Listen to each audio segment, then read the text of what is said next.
Hello and welcome to Horror Boys, the #1 horror movie podcast in all of downtown Kentucky's channel. I am Austin, joined as always by Chris? Isaiah? That's right. We are the Horror Boys. This is a horror movie podcast. We review horror movies on it. Right now, we are at the tail end of a Friday the 13th arc. And Thank buddy, am I... Goodness. Are we at the tail end of it? It has spun out at the end here. Yeah, let's just jump right into NASCAR it. race. Yeah, the format of this podcast is we go over like scene by scene what happened. Let's just jump right into this. Yeah, can we please? Let's just get this started. Rip off the Band-Aid. We open with a car heading to a cabin at Crystal Lake. We're no longer in Manhattan, baby. Yeah, the entire last movie Didn't happen. did it happen? Who knows? Is It was Jason a somebody's kid fever dream. anymore? No. Is it explained what happened to him? I guess No. maybe you could make some jumps, but no. No, no, it's not. Yeah, no, it's not. We have at this point an unnamed girl who we will find out her name later, but I'll leave it here in case you don't watch these movies, which, respect because you probably shouldn't. And you just want to hear us talk about the story. I won't give the spoiler on who this girl is quite yet. There's an unnamed girl who is at this cabin at Crystal Lake, and she's walks into her house and her light bulb flares out. Like it goes out, but in a fire. It melts. Yeah, it's really weird. Yeah. I've never seen that happen with a real light bulb. I'd be pretty scared of the electrical work in the house at that point. But she doesn't seem to care. She just goes to get a replacement bulb, which she goes off to fix the lights and nothing happens to her. Then she comes back and she goes to a mirror and she goes down away from the mirror and then comes back up with that classic horror movie leave the mirror come back. Dude, yes. Something's going to be in the mirror, and then there's not. That's the second horror movie trope. They completely say, no, we're not doing that. And then she gets in the shower. Naked and gets in the shower. Yeah, she gets in the shower, and lights... No. Yeah, she gets in the shower right before the lights go out, I think. The lights go out again, and she goes looking to find out what happened. And she's going looking, and oh my goodness, Jason is behind her. And not a child anymore. Not a child, and now his mask is embedded in his face for some reason. Full monster Jason again. Back in Real the fleshly, Has hair again. It has a lot of really wispy hair. Yeah, a lot of wispy hair. Again. Rank black. And he has a mask that almost looks metal that's stuck into his face, though. It's not just on his face. It's, embedded in. Yeah, it's like his head is growing. Yeah, around his mask. And you just want to adjust it. But honestly, we're giving this way too much discussion because it doesn't matter. It's not like this is a big reveal why his mask looks like that. We're just... It won't matter because Jason won't be in the movie for that much longer. Ooh, what were we talking about? As you'll find out soon. Jason startles this unnamed girl and, she falls over the banister into a table in a stunt I'm sure Chris can pull off. He is a master stunt man. Yeah. I've trained for many years. Which we're going to test out my training. I will say, to be fair, in time. this movie, unlike for this scene, only this scene, this character getting up from that fall is believable because we find out in a scene that she might have a reason to be trained professionally. This isn't random girl, as we're about to find out, because he chases her. She gets him to chase her into an open field, and then lights. Yeah. From all around. Start lighting zone up. For and Jason.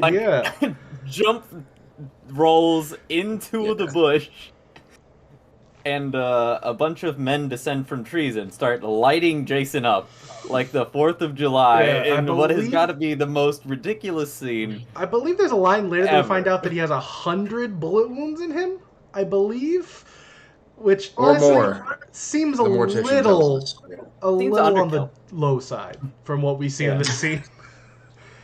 just non-stop. Yeah. Automatic rifles unloading into Jason. But that's not all. To top that off, yeah. They drop bombs on this boy, and he explodes everywhere.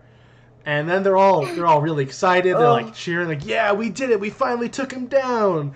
Thank you, Agent." I don't know. Irish. Something. He's like McNulty or something. No, it's Agent like Mara, maybe. It's Agent Marcus. Marcus. That says. Marcus. I remember because I looked up who the actress was. And that does say Marcus. I can totally see it in my handwriting once you said it. Couldn't see it before, but she doesn't matter because who fights Keanu Reeves in Point Break. Right. But that's all we get from. She is out of the movie now. They celebrate. They're all celebrating. Yeah, we killed him, and then we cut to a mysterious man who we will find out later is good old Creighton Duke. That's right. Because that's a name, Creighton. Creighton, like from Tarzan. No, that's Clayton. That was Clayton. That's Clayton. Yeah, that's a name, Clayton. This is Creighton. Yeah, it's Clayton for people who have a hard time pronouncing their L's. It's like racist, depictions of like a Japanese person. Like 70s, 80s, stereotypical depictions of an Asian person. Yeah. But surprise, that character is kind of a horrible character, but not in that way. We do not see any racism from that character. No, just lots of misogyny. But he at this point does say that he doesn't think so, or I don't, something like that, to the effect of that exact phrase. He's just in the bushes and he's just, I don't think so. Yeah, because one of them yells like, "Jason's dead, we did it," and he's like, "I don't think so." Yeah. And then we do get a pan to his heart on the ground, just still beating, pulsing. And then we go to the first part of the credits, and then we cut back to a new establishing shot where we're now in somewhere in Ohio, because they flew him out to Ohio to have his autopsy. The where federal all the best morgue. morgues are. Yeah, I guess it's the morgue center of the world. Yeah. I mean, where all the dead go. I feel like it'd be like Washington, D.C. Maybe I would have been like, okay, fine, fair. That's where the FBI's morgue is, sure. But no, it's in random town in Ohio. I didn't write down the town, but they're in Ohio now. But also, they're only in Ohio for a scene. It doesn't matter. It's actually really only the credits. Because the credits. Is that a different jar of lemonade than the one you drank from earlier? What? Unimportant. Earlier? Same jar of lemonade. Same giant jar. Okay. Like Jason's Hanukkah, body, his pieces of his body, they're being brought into this morgue. And Jason's getting an autopsy by a man who we much later on find out his name is Phil. He's just he's Dr. Phil as he's known in his circles. As I called him the entire movie he was in. Yeah, he's having a lot of quippy dialogue about Jason. I didn't write down any of it. Nothing matters in this because it's all during the credits. Yeah, but we cut back to him saying things like, "Oh, so many bullet wounds. This. I don't black like ooze pouring out from his heart. Yeah. Oh, fatty deposits in the heart. Oh, yeah. Very interesting medical stuff." And we find out that yes, as you mentioned, Jason's heart is filled with a black, viscous fluid, and it starts beating again a little bit, and then it's beating a lot. Yeah, for an unknown reason, Dr. Phil here, he gets this urge to eat Jason's heart. And boy, Unknown? does he. Yeah. It looks delectable. Obviously. I mean, the way he bites into it makes it look like some good old Texas barbecue. He does devour that heart, which maybe it's the call of evil. It's some sort of power that this. The call of Cthulhu. Yeah. Eat my heart. But yeah, so now after he does that, he starts vomiting some of that black goo back up, and then I still don't know. They come back at the end of the movie. Spoiler. Souls from Jason start like these bursts like red orbs enter into him of light that are maybe souls of past victims. They're the demonic never presence. explained. They are Jason, I guess. I don't know. It might be spoilers connected to the Evil Dead universe. It might be because this movie does connect itself to the Evil Dead universe later. Yeah, like it tries really hard to do that. It really does go like, hey, we own Evil Dead, because this is we didn't talk about this at the beginning, but during those credits, we see the words New Line Cinema across the screen because this is the first movie created by New Line Cinema, not Paramount. Whoa. Because after the box office failure that was Jason Takes Manhattan, they sold off the rights to Jason, and he is now owned by, now owned by New Line Cinema, which also is why this movie is not called Friday the 13th. They got the rights to Jason, but not Friday the 13th yet. I believe they do get it later because I believe the remake is created by New Line. Okay. But wait, they get the word Friday on its own, though. But they still couldn't call it Friday the 13th. Yeah, That's why the title of this movie... We don't know which Friday. Yeah, okay. The title of this movie is Jason... I don't know if we mentioned at the beginning, but we're talking about Jason Goes to Hell, the final Friday. They can't call it Friday the 13th, though. Which is also why the next movie is called Jason X. Because once again, we can't call it Friday the 13th. I feel like... Also, Jason X is clever because it's X and that's cool, and also X is 10. Ooh. Yeah. X is cool. X is a cool letter, which represents a cool number in 10. Anyways, we're not talking about a cool movie today. We're talking about... We won't be next Jason week Goes either. To Hell. We won't be next week either. Yeah, no. But we are talking about Jason Goes to Hell, which is... We already talked about my favorite scene in the movie, which happens in the first 10 minutes of the movie. So everything is literally downhill from Jason getting shot to death and then blown up. Oh, there's a really good scene we will get to in a little bit. But that's true. But let's get to the right thing. The weird souls, they enter Dr. Phil, Jason Phil. I think I might just call him... probably call him Phil. I don't know. I might call him Jason Phil. We'll see what I decide as we go on. Dr. Phil Voorhees. Yeah, Phil. All right. He then probes this other doctor who comes in. He takes this probe and kills him with it. He wields the probe like Wolverine. Yeah, he does. And it's interesting. Yeah, then It's a good death. It was. In my opinion. It was. I will say on this movie, face mashup. There are a lot of good deaths in this movie. The movie gets credit. And that's it. For that. And that alone. That's it. Exactly that. And then actually, here's another thing I will give it credit for. A cool moment is he walks out, and there was a couple other scenes earlier we skipped over because they are really non-consequential. When the two doctors come in, both Phil and the unnamed one, they walk past some security guards. One of which is played by Kane Hodder, who is Jason. The bigger one, the one with the beard, he is Kane Hodder. So that's actually, it's a really cool moment to say, oh, that's Kane Hodder. Oh, Kane Hodder's we can see his face. And then off screen, Jason kills Kane Hodder and the other security guard. We see their dead bodies on this news report recap. Do you remember the name of the special show it was? American Case File. Yes, American Case File, which is hosted by Robert, last name. Can't remember his last name. But he's hosting this, telling if you're a first-time viewer, I guess, of this movie, they give you a little bit of the backstory of Jason here. So I guess you could jump in on this movie if you're a masochist or something. This was my first Jason movie. Yeah. I didn't watch it through to completion. I just saw it on TV once, and I saw the Jason getting shot and then blown up, and I was like, I have to know more. What's happening right now? No more. But yeah, so we have that news report or the case file show, and this is where we get introduced to Creighton Duke. We find out his name, and he's a bounty hunter, and he's explaining how Jason, he's not the body, he's not the man. Jason he's more of a entity who he kind of hints at him being able to jump bodies here. He doesn't fully expound on it yet, but that's where we are in this movie. Jason, if you're wondering, this is more of a it's getting real supernatural. Weirdly supernatural and Don't worry. This is a possession. This is very much more supernatural. This is more of a possession movie than a Friday the 13th movie, and not a good one. It gets very mystical. Yeah. And what's interesting to me is that in a lot, I don't know if it's every movie, but in a lot of these movies, certainly the last one too, in the beginning with the first one, we get kind of conflicting summaries of what Jason is and how it became Jason, whether or not he actually drowned. that was kind of gradually decided, I think, over a few movies in the there's middle. no thought process here, I say. Each director comes in and says, I have a story, and they go, all right, cool.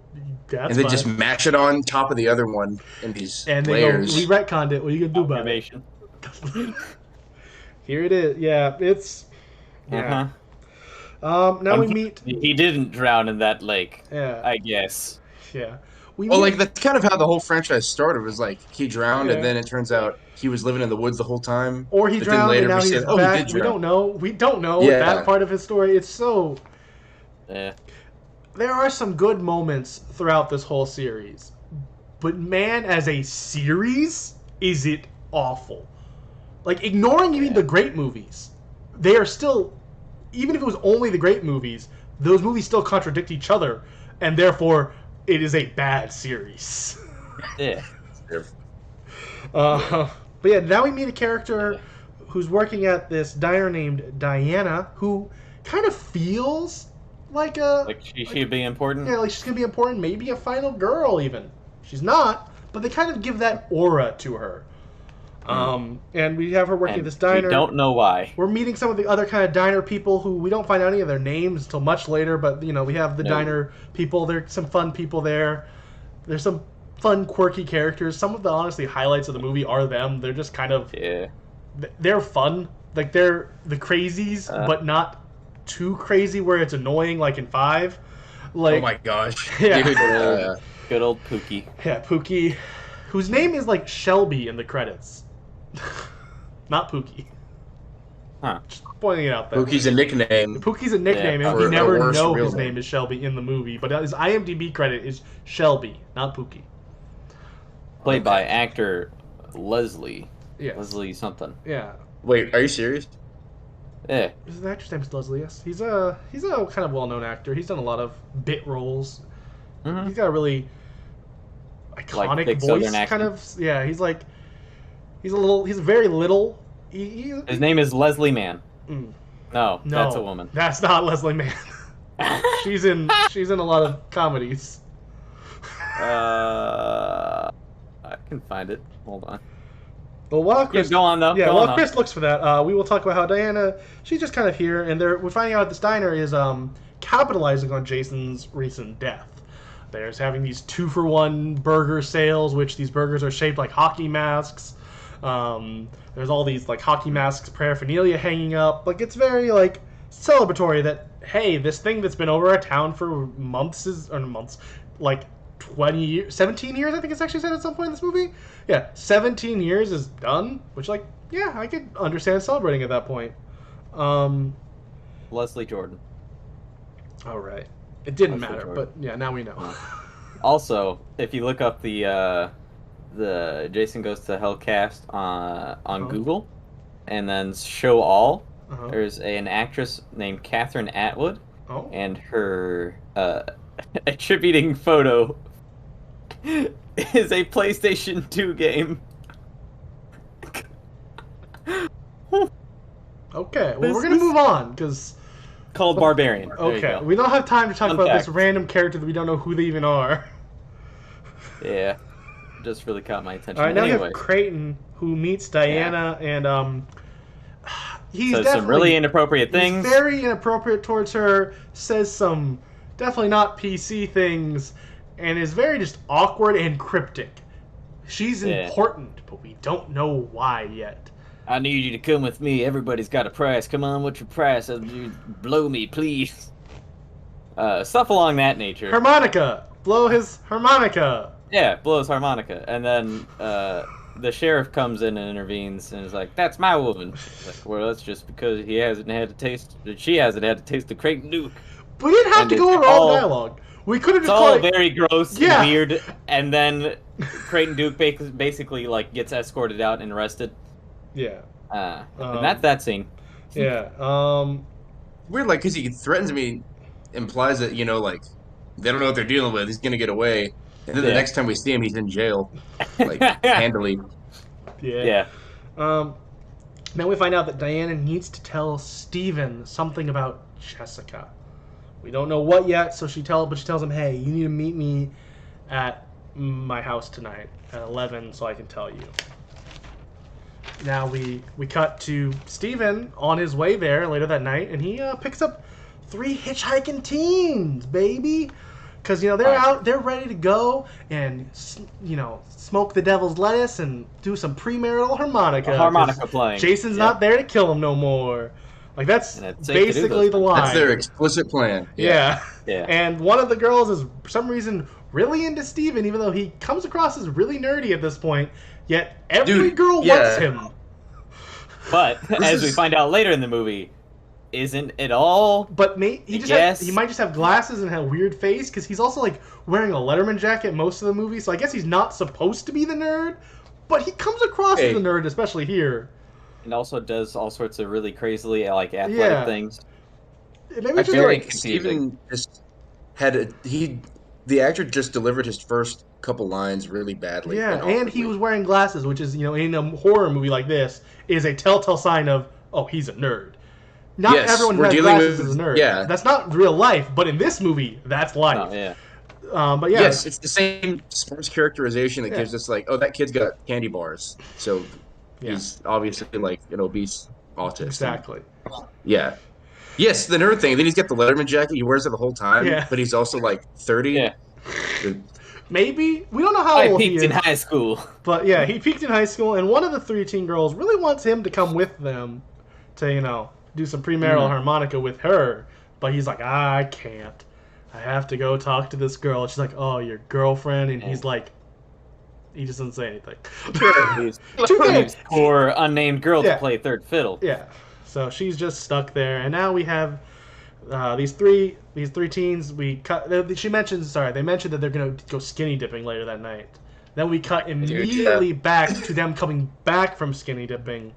And they return to the campsite, and 2 teens they break off. They're like, "Hey, we're gonna go do some premarital harmonica in the tent. Can you stay out of the tent for 30 minutes?"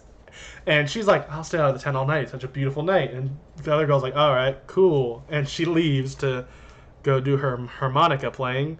See harmonica, yeah. Yeah. And then we have more unwelcome than a third fiddle in our harmonica playing session. That's true. That's good. You should write that down. Maybe don't. Thank you. It wasn't that good.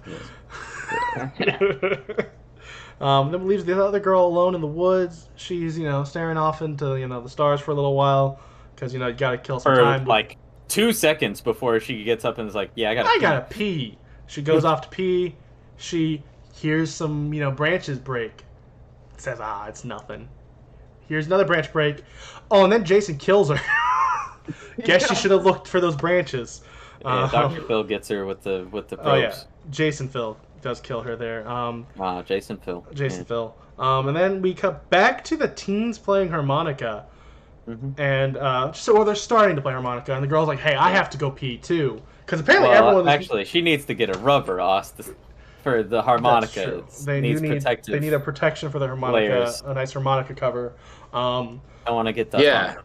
Those harmonica HTIs, harmonica transmitted infections, illnesses. Yep. But yeah, she goes off to get that and pee. She comes back with that. He says, "I don't like this," and she's like, "All right, whatever." And she throws it away. I guess she just went to go pee. I guess it was really just about peeing. And then they have a very prolonged, most graphic harmonica playing scene we've had in the whole franchise. Yeah, followed swiftly by one of the most graphic deaths we've had in the franchise. One of the best deaths ever. Jason brutally kills Debbie. We do find out this one girl's name. We don't find out any other. Her name is Debbie because when she dies, the guy yells, "Debbie!" Oh crap, Debbie! Yeah, as Debbie. Blood sprays all over his face. So Debbie I think it's like the back end of a. It's like the handle of a. It's a fence post. Is it a fence post? I thought he picked up a shovel. I think like they show that it's a fence post, but that's that one little plate. That's the part that goes into the ground. Yeah. Possibly. Very. Yeah. So he stabs. It doesn't really matter what it is because it's just a rod going through her and ripping her in twain. She is in 2 pieces now. From the stomach up. It was through her shoulder, and she just. I'll be honest. When we got the shot through the stomach, I was like, "That's not a bad death for this franchise. They could be hit or miss." And then they just go, "We killed her." We pull it all the way through her body. Yeah, one of the best kills in the franchise In one of the worst movies in the franchise. Yeah. So, and then I guess the guy dies off Cool. screen. We never see him again, but also Nope. we don't yeah, see his death. she just dies, and then it cuts away, and it's like, oh, okay. Because let's be honest, we didn't need another death. We saw that awesome death. It's fine. Yeah. Moving on. It's fine. He can just die I don't off want to screen. spoil the viewer. Yeah. Well, on top of that, New Line Cinema also apparently lost the rights to Jason like hiding bodies in new places. Because that doesn't happen whatsoever. In this That movie. might you have were just been being serious. That might have just been a well. No, see, actually, that was the body Jason was in, like to hide the bodies. That's actually not That the was Jason just- entity. Yeah, It's right. It's a whole thing. That was We just all don't little boy understand. Voorhees. He just liked to do, yeah. Just like That how was some of these characters, they do slightly different things. It feels like because they don't know what they're doing with the story. Like speak and emote. And Yeah, when one of them very speaks end, later, we'll get to it. Yeah. it's because that one can speak, but the body Jason's normally in can't. And then there's the kid body that gets stuck still down under Manhattan. I He's guess there, it's a yeah. different body he was in that I don't want to try to pretend like this makes any sense. This movie's not good. We cut back to Diana. She's outside the diner, kind of taking out the trash and stuff like that. And we have Josh, a cop, show up and try to help her a little bit and be like, hey, don't worry about the sheriff. It's all right. And she's like, I just don't want to be... I guess, according to her, they're not together because she doesn't want to go steady. They use that classic 50s term of going steady randomly here. She's like, I guess I'm just not the girl to go steady with. And I'm like... Yeah, I rewinded this scene. This movie's from 93. Why are you throwing out going steady?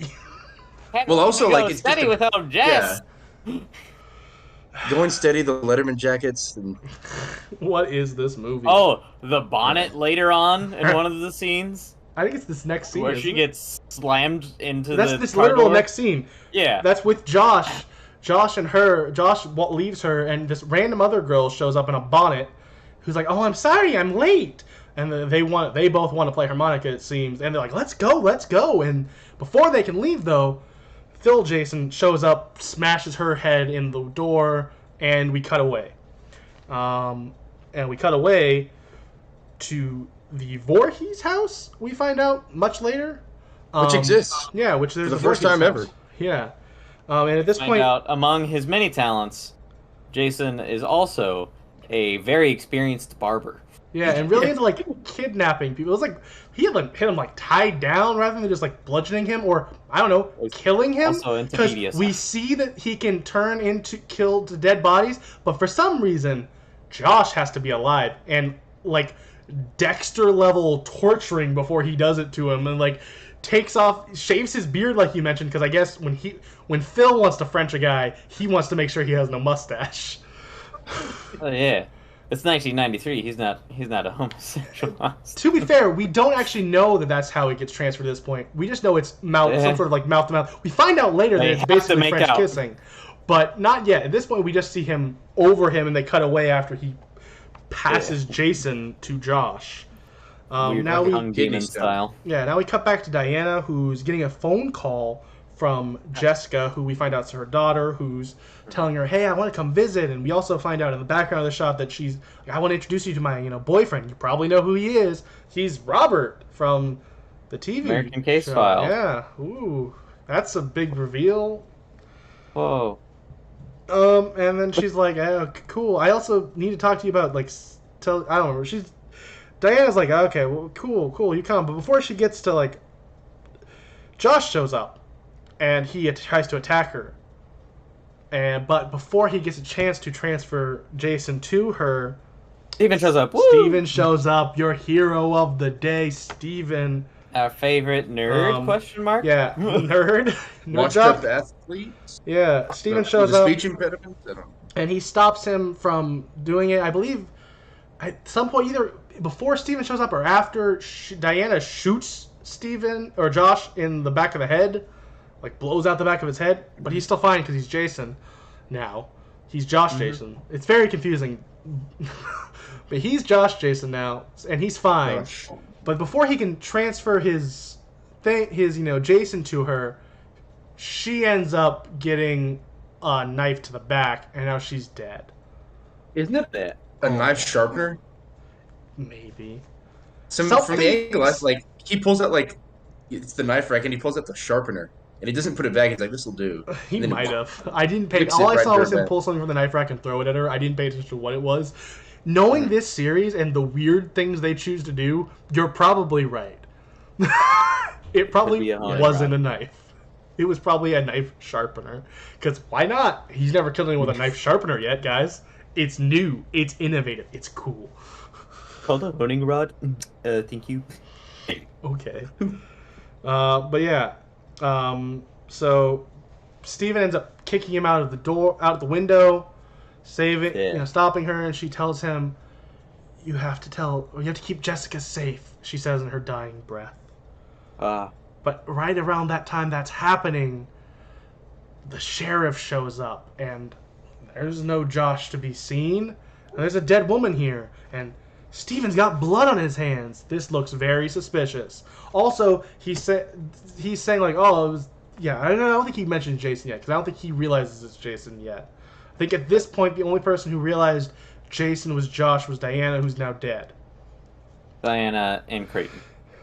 Yeah. Well, Diana, who still has not yet learned what Creighton was going to tell. Well, to be fair, Creighton doesn't know it's Josh right now, because Creighton just knows that he's out there somewhere. A lot of dramatic just knows that his but Diana, soul is in her body. Something we forgot to mention is you can see that it's Jason in whoever he's taking over's reflection. That's a cool shot. It is a cool shot until you think about it. Especially when the reflection recognizes, when Josh recognizes the reflection, but he is Jason. Recognizes his own reflection and like stops. And he's like surprised. He's like, and you're right. Well, yeah. That's actually right here, though. That's right in this scene because Jason realizes himself and Steven pushes him out. That's what gets him the moment of the chance to stop Jason here. Gosh, this movie is bad. Well, no, it's consistent because Jason is always surprised when he sees himself in the mirror. Jason is He's like, oh, I'm ugly? Why is my mask inside my face this time? I thought I was a little kid. What is going on?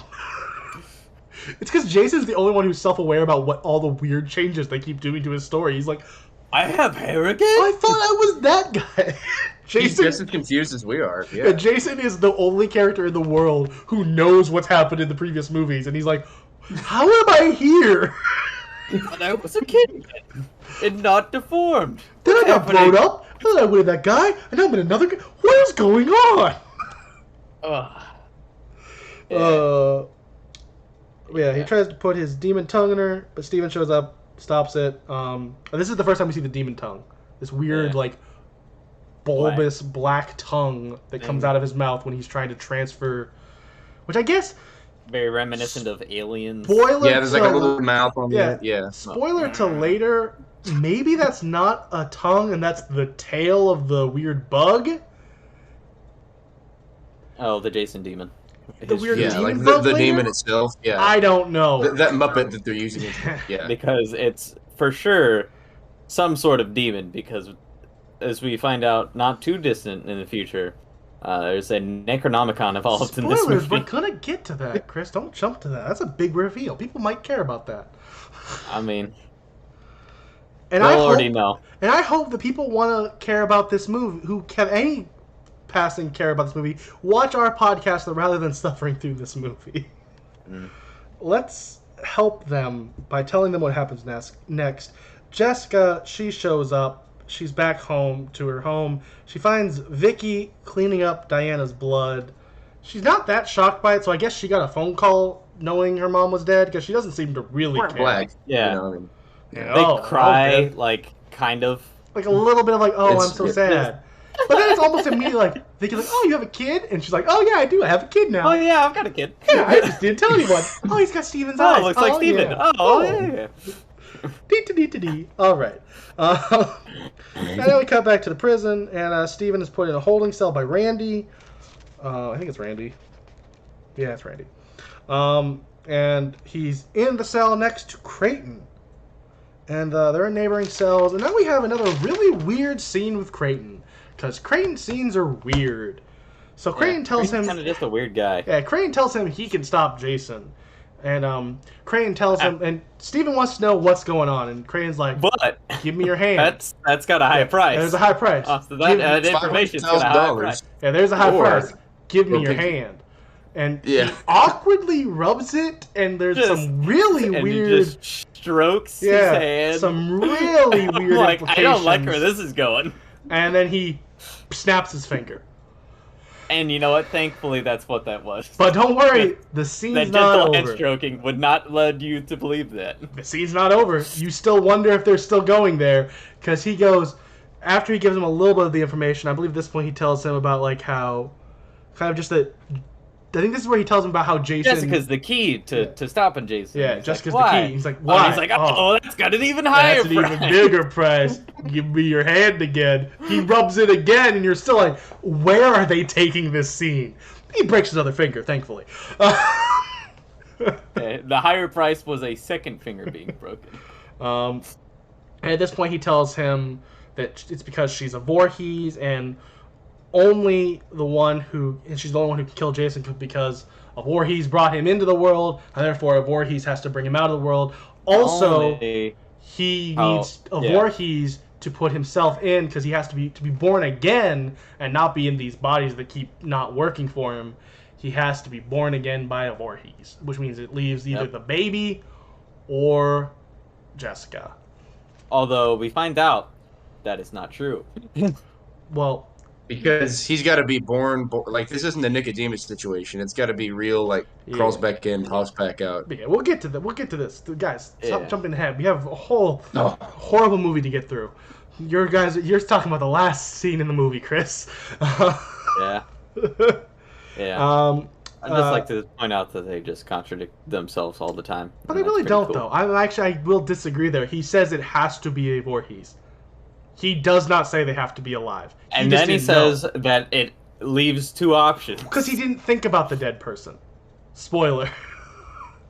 He doesn't specifically say it wouldn't work with her. Just that I guess he didn't know that. I wouldn't call that to be fair to this awful, awful movie, that's not a contradiction. That's that character not knowing the whole story. Well, he does talk to Diana earlier in one of the scenes, so I would say that it is.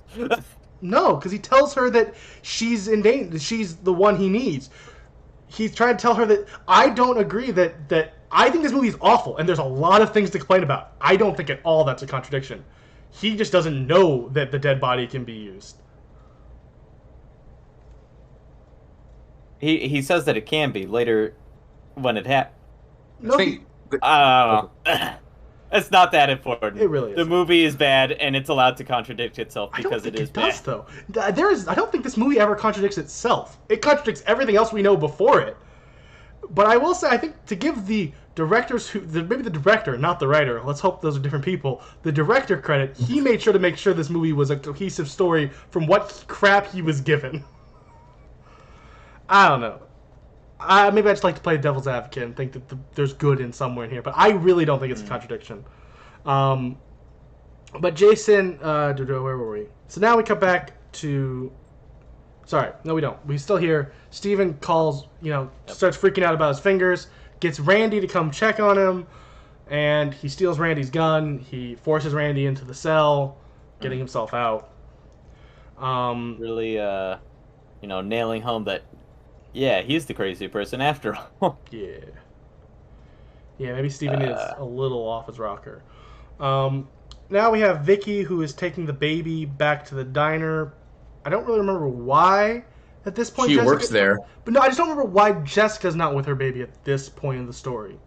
She's hanging with Big Bob, and they've got something important to do. Okay. He's on the phone. Yeah, Robert and her are going to go play harmonica, probably. Maybe. That's fair. Okay. Yeah. So they just don't want their kid around. Fair. They pawn their kid off. Yeah. Yeah, all right. So she's at the diner, and she's like, hey, what can I do with this baby? Joey, who is the woman's name, we find out much later, is like, oh, you can't have a baby here. This isn't a nursery. And eventually she's like, well, she curses in every other word. And then she gets a call, though, finding out that Steven broke out of jail, and she's like, all right, cool. She's actually, to be fair to Joey's character, she's not a horrible person. She does go, okay, cool. No, we have to protect this baby now. She just has a tough exterior. Yeah, she's a very tough exterior. She's a very grating character in a lot of ways. but she's got a heart of gold. Yeah, as we can see. And gosh darn it, she loves Pookie. She's married to Pookie. She loves Pookie. Pookie sees the good in Joey. He does. And then they have their kid, Ward, who Steven shows up in the back of the diner, and Ward, doesn't turn him in or anything. He just says, "All right, here's my car keys." He lets Steven free because he can see the good in Steven. Steven just wanted to see his kid real quick, and he's like, "I understand." Or she. It's implied, I'm not sure if Ward's a boy or a girl. I think it's a boy because of the androgynous name. Ward. But they are very androgynous. I can't quite tell if Ward is male or female. Pretty sure Ward's a boy. Yeah, with the name Ward, I think it's a male. Sure, I've never met a female Ward. I've never met a male Ward. I don't think I've met a Ward ever. I've heard of a male Ward. I haven't seen one in the wild. Seen one. But yeah, it's natural habitat. So now Steven, he heads to an old abandoned house who we presume is the Voorhees house. But at this point, we still don't know. This is the second time we've seen this building, and we're just kind of like, I guess it's the Voorhees house, is what you're thinking at first. And this is that point where he finds the Necronomicon from Evil Dead. Isn't it confirmed that it is the Voorhees house because we get like a zoom-in shot and there's the Voorhees name on the mailbox? Oh, you might be right. That's right, yeah. I might have missed that. You're right. I think you might be right. Yeah. At the very least, it's confirmed in this next scene because Robert mentions it when he shows up. Mm-hmm. But he finds the Necronomicon from Evil Dead. Look, Necronomicon's here. Other franchise that had less bad movie? Just had less movies. It did, thankfully. I didn't really have a chance to have as many bad movies. But yeah, before he can, do anything with this Necronomicon, he falls to the floor of the house because it's an old house and it breaks under him, and he's stuck in the floor now. A lot. Yeah. It does a lot, yeah. Several really times. Bad floorboards. Yeah, the floor keeps breaking. It's a really old house. No one's been there in years, okay? It's fine. It makes sense. No one's there. It's bad floor. Termites. It's lots of termites. Lots of termites. New Jersey. And then at this point, Steven overhears Robert, who shows up, and he's on the phone with someone, dropping so much exposition to this guy over the phone. He's like, I stole Diana's body. I did. Then I slept with her daughter. Played harmonica with her daughter. Yeah. And I'm going to paint this house. I'm going to add some extra body parts to this house to make it seem like my story for my show is better. Like, okay, this guy's a bad guy. Okay. This guy's a psychopath. Yeah. You knew he was a bad business guy when he had the phone where he whips out the antenna? Every 80s, early 90s movie where they do that, it's the Wayne's World trope. To every other good business person in the 80s and 90s at that time frame, that was just the cell phone you had. And if you wanted a cell phone, that was the only one you could have. In the real world. In movies, what good business people are there? Oh, none. Because all of these are made with the mindset of capitalism is bad, which I respect. But yeah, so he has this exposition, but hey, Josh is here now, and Josh, after they have a little scuffle, he passes it to Robert, and then he straight up starts Josh is melting everywhere in a really weird but really cool looking death scene, a lot of really well done melting, gross out, The Fly-esque, very, Yeah, Cronenberg looking very Cronenberg effects of the body, yeah. Yeah. But yeah. There's even, I don't know, this might be one of those things you chalk up to, might not be intentional, but there is a pretty good sequence in the middle of his transformation where he looks quite a bit like Jason. So he had half his face melting and one eye, and they really did on that. That's probably, I want to give the movie credit that maybe that was on purpose. Oh, didn't we mention already? Wasn't there some other random franchise I felt like they were saying might be connected to this? There was someone's last name at some point. Aside from Evil Dead? Oh, Julia Carpenter. That's later. Sorry, that is later. We will get to that when we get to it. The Carpenter Arctic Expedition on the basement. I remember that was a thing, but I remember not writing it down, so I wanted to make sure it wasn't or hadn't already happened. Okay. But no, yeah, it makes sense with the Necronomicon reference that they're trying to kind of imitate the overly gory style of Evil Dead. Yeah. And boy, do they with that whole melting scene. The really part where his jaw is just left on the ground. It's oof. These videos exist out there on YouTube, I'm sure, for every one of these movies. You know, all the deaths from this movie. Just watch that. That's all you need for this one. Watching this movie, not worth it. No. You gotta see the demon. We'll get to that. Wiggle around on the ground. All right, so now we have we cut back to Jessica, who she's getting into the shower, but the lights go out and she freaks out. She's like, "Robert, what are you doing, Robert?" Robert, I'm gonna get naked and take a shower, Robert. Never says that. Not No, true. she doesn't. She's just like freaking out a little bit. Not like super freaking out, but like, "Oh, lights are out. Is everything okay?" But she almost gets attacked by Robert, but Steven shows up again, baby. Steven shows up, Steven. saves the day, pulls her away, he's kicking and screaming. Which, to be fair, he's basically saving her life, kidnapped her. but it's a very funny scene of someone who's acting as a hero saving someone while the person who's being saved is yelling at them to put him down. It was kind of comical. They start to drive away, and Robert tries to stop them before they get a chance to drive away. He Punches through a window. Punches through the window, and then he gets ran over twice, and then they drive off. And Steven, he tries to, tell Jessica what's going on, but like a lot of characters in these movies, for some reason doesn't just tell the whole story. He tells pieces of it. He's like, He's gonna start off with this terrible object lesson, beginning with him like killing Robert. Like, do you think you saw me he's kill dead? Robert, right? I killed him. You saw it confirmed that I killed him. And that's like the springboard of his explanation. Yeah, he's like, but he's not dead. Okay? Well, you're wrong. Well, he's not He's gonna be alive. dead. I'm sure he's alive. Okay, but like, we should be like on the same side. He never tells her, hey, he was actually Jason. Like, he could have explained what's going on to her, but no, can't do that yet. She really never gets it fully explained to her, at least on screen. She just eventually kind of is on board. Pieces it together. Yeah. But yeah, she feigns like actually believing him to his like, all right, you're right. We should be together. You should get to see your kid.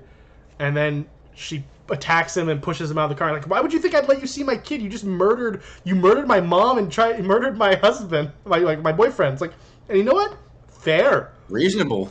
There's no reason to believe him because he hasn't even tried to give you the crazy part of the story that's not believable. Yeah. You just ran over your boyfriend instead. Yeah. That's his proof. And then rubbed it in your face. And now I totally murdered him, right? You saw it, right? So she leaves him in the side of the road, and she goes to tell the sheriff what's going on. And the sheriff, he sends Randy, to go pick him up. Randy and Steven, I guess, are friends. It's definitely, there's a friendly vibe between them, but there's never like an explanation for how they know each other or anything like that. They know each other. They live from the same town. And, they're kind of friendly. They get in kind of a little fight. But Randy still, even after they're fighting, is like, come on, man, just let me take you in. Like, he's definitely, like, friends with Steven and just doesn't want to see Steven get hurt. And Steven eventually realizes, wait, you knew I was out here because she's there? All right, take me in. This is actually a funny scene. This is like one of the more well-done scenes in the movie, I think. Randy's a very good aspect. character. I really like Randy, honestly. Yeah. I've got a gun. Oh, yeah? Well, I've got a gun. Yeah. And I'm Dirty Dan. I'm Dirty Dan. But yeah, and then we're back at the state. We cut back to the station as they're gonna head to the station. We cut back to the station and we find out that Robert is trying to pass Jason to Jessica, but he ends up killing a random cop, and then we think the sheriff by like breaking his nose in like this really violent way. We think he's dead. He's presumed dead. But Steven, once again, the story of this movie, and not in a way that like, looking back on it now, in a way that's just so much and so lame, he just saves Jessica every time. Oh, she's about to die? Alright, well, Steven shows up now. It's like, okay, Steven's here. Cool. I mean, like, I get it. He's the hero. I get it on, like, a storytelling level. But as someone who watched this movie, it's, okay. Can we do something different to have this stop? Do we have to do him saving her at the last second 4 times? Never fear. Jason is here. I mean, Steven is here. Do fear, because Jason is also here. Yeah.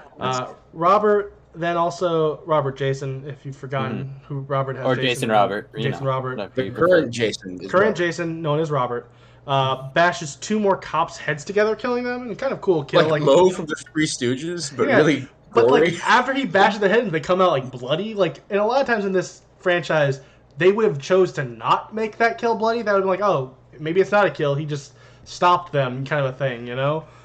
But they actually chose to be like, hey, look, no, that's a graphic death. See? And you're like, all right, okay. Credit to this movie. They make the kills mean something. Too bad they couldn't make the story mean anything. Now we got the third cop who's with that them. off at once. Yeah, the third cop that's with him runs away after seeing the other 2 cops' heads getting bashed together, and then runs straight into Creighton Duke's arm, who's in a cell. And Creighton escapes prison after this. And we cut to Steven and Jessica, who they show up at the diner, and Joey won't give them the baby because she's with Steven, and Steven is a murderer, and like Joey, it's very understandable that Joey won't give him the baby, and she sends Ward. She ends up sending Ward outside to his death, because he just basically goes outside with his gun she gives him, and he's all like, "Yeah, I got a gun," and then immediately gets killed. I think without using the gun. No, he never gets to use it. No, he just dies. Right? Yeah. No. He does do a cool gun spin though. Yeah, that is pretty cool. But then Robert, he comes inside the building, and Vicky hits him with a shotgun a few times. She puts a couple rounds in him. That, stops him for a little bit. And I believe this point is when Steven and Jessica kind of move further into the back to look for the baby. And then Pookie, or Shelby, he shoots Robert before that didn't work, though, because Robert is now Jason. And he gets his face deep fried. Yeah. All right. And then seared, I think, on the oven. Possibly. Yeah, he gets thrown onto an oven. I will say, my notes for this section honestly don't do this little scene justice. There is so much action back and forth up with what was that's happening. actually really cool. This scene is really good. What happens is I think he puts his face in the deep fryer. Joey comes up to try to stop him, and like as she's doing that, she's like shouting profanities, and Robert Jason just punches her jaw in. And it folds upward. Yeah, straight up like a little puckered butthole style. Yeah. Pretty wild. And then he gets thrown onto the oven. Yeah, and then he gets thrown on the oven. Now we have Vicky, who trying to, save the day, picks up a random piece of rebar that's in the back there, and she rams it into Robert. But she rams it just far enough in that Robert can grab her and pull her onto the rebar. Yeah. And then that's not enough, though. She tells him to go to hell, but that's not enough. He's like, all right, well, I'm going to take you with me, basically. And he smashes her head, and it shoots blood and brain to the ceiling. It was beautiful. This is all part of that same, really well done scene. This whole scene's okay, cool. If this movie was this, it'd be a great movie. But it wasn't.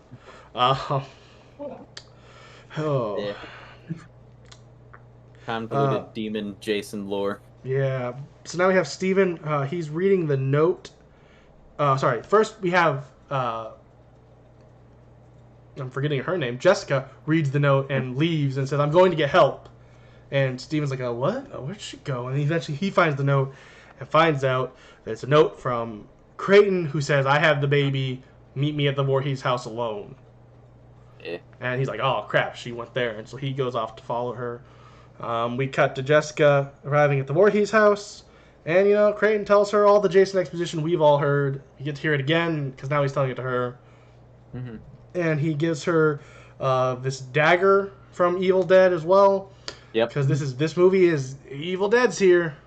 This is how we link this movie to the Evil Dead universe, because we need to do that. Because that's part of New Line Cinema, and we want to link all of our franchises that we have. All of our horror franchises, we're linking them all in this movie. Spoiler. Here's the Kandarian dagger. It's how you kill demons, I guess. Sure. I haven't watched Evil Dead yet. We will be watching that at some point for this podcast, but it's It's not right now, so I don't know the lore. I've never seen Evil Dead. I don't understand really the lore of the Necronomicon in this world or this dagger. But they're special, and I guess if you're a big Evil Dead fan, maybe when you saw this in theaters, if you hadn't gouged your own eyes out by this point, you might have went, "Oh, cool! Oh, the dagger," because that's all it is here. I think the Necronomicon literally only serves as an excuse to go, yeah, this is why Jason's like an unstoppable undead force. Mm-hmm. Basically, this is like in, Solo, where they go, "Oh, that's how he got the gun." It's like just fan service for the sake of fan service. It's, who cares? So we get the dagger from Evil Dead. Then we cut back to the diner, and we have a shot from Jason Roberts' point of view of someone else. We don't know who walking in, who gets Jason put in them by Robert. We don't know who yet, though. Yeah. And then Ed and Randy, Sheriff Ed and Randy, the friend of Steven Cop. We'll say deputy, basically. Sure, we'll say Deputy Randy. We'll just say Randy. We'll just say Randy. I don't know why I tried to say what his title was. It didn't matter. Yeah. It's just Randy. They show up, and Crane's like, Crane falls through the floor first, because the floor is broken. He falls, like, onto a pipe, like, into his leg, but is somehow fine later when he needs to be. He just yanks that thing right out. He yanks it out and just random rebar hanging around in this movie. And just starts walking, though, later. Like nothing happened. Yeah, no limp or... Yeah. No, he's Creighton Duke, Austin. That's true. He is renowned bounty hunter. And if I ever slept reason. With him, I would understand. Right? Something like that. You only had a taste of his harmonica. Yeah. Yeah. Gosh. Where were we? So, yeah. Ed... from the basement, Creighton's yelling. She's like, "I don't know who it is." Like he's like, "Well, kill them both," which is kind of fair. But Ed's coming up. Ed's coming up to her, acting kind of weird, and kind of grabs her like he's evil, even though he's not at this point. Nope. We find that out because it's not Ed, it's Randy. But she ends up killing Ed, and then Randy comes towards them, but he's not able to get to her because, what a stinking surprise, Steven shows up at just the right second to save her with a machete and chops his head off. Well, not almost. Like, he gives him like the... He makes it open. Yeah, he leaves like the nearly headless Nick from the Harry Potter franchise. Trying to pass Jason into the baby. Yeah. And then Steven comes in to save the day. You're right. He tries to pass it to the baby. And then little demon Jason comes crawling out of the neck hole of Randy. Yeah. I wrote weird Jason bug. He's very bug-like. He's a demon. It's like Jason, a weird apparently. baby, but if a baby was cut off at the torso and just like attached a little worm tail. No, because it wasn't like humanoid at the front. It was like cockroach-like at the front. Well, it definitely wasn't cockroach-like. It was like a weird rat thing. Spiny face, like a horny toad. It was a weird thing. It was a demon. We're all giving completely different remembrances of this. It was a squiggly demon thing. Yeah. Some sort of demon slug thing comes out, and it's trying to get somewhere.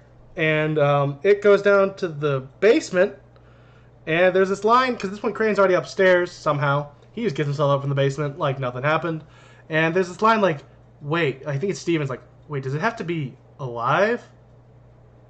And Crane doesn't have an answer to that. And then we find out the answer to that when Jason, Kane Hodder's back. We got real Jason. Last 10 minutes of the movie, we get what you paid to see. Jason pops up out of the floor. It's a cool shot because it's Kane Hodder, and he does a really good job with those cool stunts of popping out of things. He does like every movie. He does a really good job at it. Yeah. It's well done. I enjoyed that part. Because Kane Hodder, cool. I like Kane Hodder. Yay! He's back. Creighton gets hugged to death, is what I wrote. Because that's basically what happened by Jason. And then Jessica, right around this time, drops the dagger into the basement. Because why not? Yeah, you're summarizing quite a bit of time there. Yeah. Did I? I'm sorry. Oh, they build up that that takes like 3 minutes for her probing around for the dagger under the cabinet. Yeah, that's all while And then he's she being eventually though. yeah. That's yeah.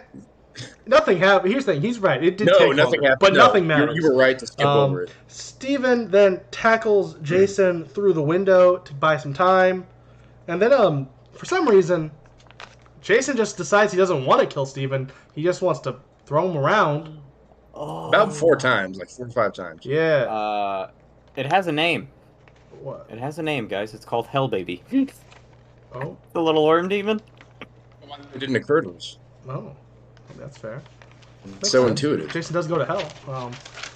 Yeah. Hell Baby. Jason just keeps throwing him around. He throws him into a playground equipment. Yeah, like, the fight goes on for way too long. Where Jason definitely could have just killed him at any given point in time. There's a point where Jason takes a shovel from Steven and rather than impaling him with it, throws it away because Steven has to live. Which really, why? There's no reason for Steven to live. They literally should have killed Steven here because it made Jason look like an idiot. And for no reason. Yeah. Who cares if Steven he's lives? a hero. He can sacrifice himself. Yeah, let him sacrifice himself so Jessica can get the big say. She gets the moment. Whatever. Jessica, she daggers him in the heart, but it's not quite enough. Some of the ghost spirit, whatever from earlier we talked about, they start flying up, but not all of them. He's not dead yet. It's not fully done. So Steven punches him a little bit before she runs in and does kung fu kick, kicking the knife slightly further into his heart, killing him, and then just arms from hell come out of the ground to pull him under. But what happens is that the souls of his victims, presumably, fly up into heaven and then come back down. Or they're demons connected to the dagger. Who knows? Yeah. Who knows? They drag him down to hell. But wait, as they're trying to drag him to hell, they also accidentally drag Steven a little bit. Oh no. And then Jason grabs Steven trying to pull him down further. But hey, once again, Steven survives. Jessica, she helps him. And they kiss. Then they walk off. And we have some dust where that had happened. And it starts blowing away a little bit, and it reveals Jason's mask is there. And then a dog randomly comes by and kind of kicks at the mask and decides to not care and walks away. And then we have a really long, lingering shot on this mask before Freddy's hand comes out and pulls Jason's mask into hell. Which, hey, does this movie deserve that cool setup shot? No. Was that a cool setup shot for 2 really famous horror franchises at this point that people really wanted to see interact? Yes. And that's a win. That shot is a win. That's a cool shot of, look, we're going to give you Freddy versus Jason. We're going to do it in 9 years. And there's a whole nother Jason movie before we get to it. Because I guess that movie was kind of stuck in developmental hell. Because like we kind of mentioned, there had been scripts for it back to part 7 they wanted to do for that instead of him versus knockoff Carrie. This is something people wanted. But, we're going to get it at some point. Just not for a while. Especially not if you're listening to this podcast. If you're waiting for us to get to it at the podcast, we have to get through the whole Nightmare franchise first. But before we get to that, before we talk about what we're talking about next week, we have to talk about how we felt about this movie overall. What are our thoughts? I'm going to go first, as always, and my thoughts are this movie was kind of crap, obviously. I think if you've listened to our review, you obviously can tell that none of us liked this movie. I don't think anyone who's seen this movie would disagree, especially with the consensus I've seen on the internet and through reviews and everything like that is this is considered the worst in the franchise. And I'm going to make a really bold statement here.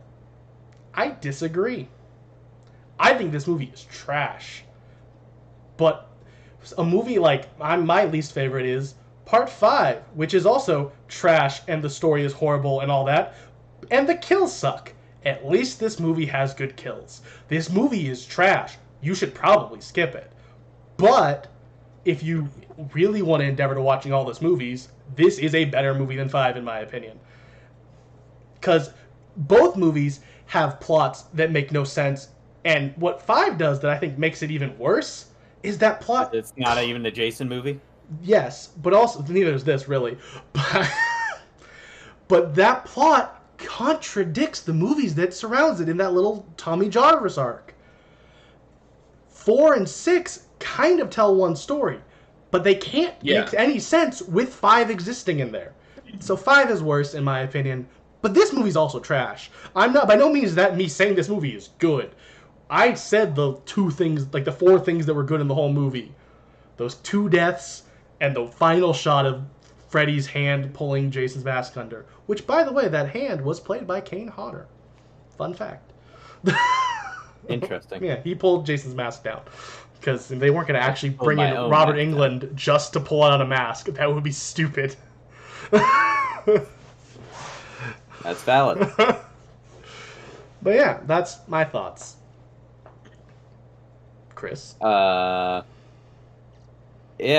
I would say as a whole, this movie is a mess, and really it's kind of a pile of doo-doo, but it does have a couple of shining moments that, you know, you do really just have to see to believe.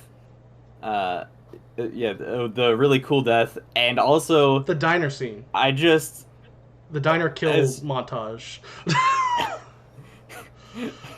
As you can tell from how much I laughed earlier when we first talked about it, the scene of Jason getting shot to oblivion and then blown up just makes me laugh so hard every time I see it. And I do love it. I really do. But everything else surrounding it is just not worth it. Except for the kills, which are incredibly gory and well done. But that's all it has going for it. Yeah. And to add on to that before Isaiah goes, because I just had this secondary thought on that, is we've talked about other movies that we said, oh, that movie wasn't good, but the kills were worth watching. The difference with this and why this I feel like isn't worth watching is those movies were bad movies. This movie is insultingly bad. The story is so convoluted and trash that it literally, like, whenever you think, like, you're like, okay, and then it goes, ha, no, screw you, we're doing this, and it's a demon bug. And you're like, what? All right, no, he's making out with them. What? Oh, you eat a heart randomly, and that's like the first scene. It's like, this movie is insultingly so convoluted and so not what this franchise is. It's convoluted and also just like in a lot of parts really not pleasant to watch.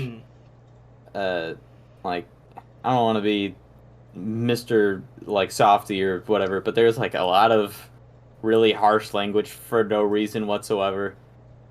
And then a lot of really weird and gross moments that aren't like, you know, it's not gross gore. It's just like lines that people say that make me feel Creighton weird. Just exists, and you're like, Creighton, why? who's like kind of our protagonist, is also a terrible person in every scene he's in. Yeah. Yeah, it really has nothing going for it as far as like the protagonists are concerned.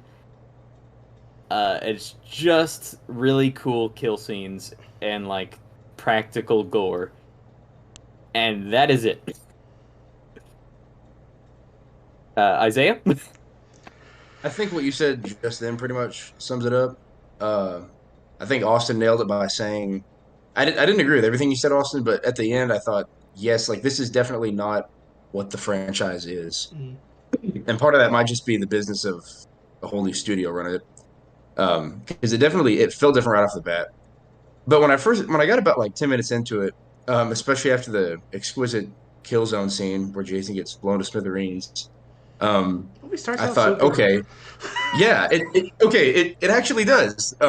Because they bring Jason back, and minutes go by to think, okay, this isn't a dream. This is the real Jason, the real deal right here, And I thought, all right, they're going to skip explaining the end of the last one, and I was fine with that. I thought this movie already feels a little bit different. I don't know how it's going to develop. I was hoping for some kind of plot or just general structure where they thought, we're just going to give the audience what they want. Not always doesn't make for like a good movie necessarily, but I was excited for that. And then they did the opposite at every turn. But I mean, by the worst, removing Jason from the movie almost entirely. Mm-hmm. If you're going to skip explaining the end of the last movie. It makes like the end of the last movie kind of burdens the movie that succeeds it with having to go on without Jason, right? And then they thought, okay, we're going to skip all that. And I think excellent because I want to see Jason. But then, for really no reason, if they're going to, shoulder off the burden of the last movie, they decide to do away with Jason anyway. And I think this is the worst possible outcome, personally. Again, that was just what I wanted to see. Doesn't mean the movie's bad, but at the end, yeah, you have to give the people what they want to some degree, anyway, I think that's the worst part of the movie. Overall, it seemed less than the sum of its parts somehow, because in ways it was a lot slicker than the previous movies. I think all the previous movies, really. A lot of the deaths, like y'all been pointing out, were really, really well done. And there were parts where I think, okay, this story isn't this immediate formula. It's kind of unfolding.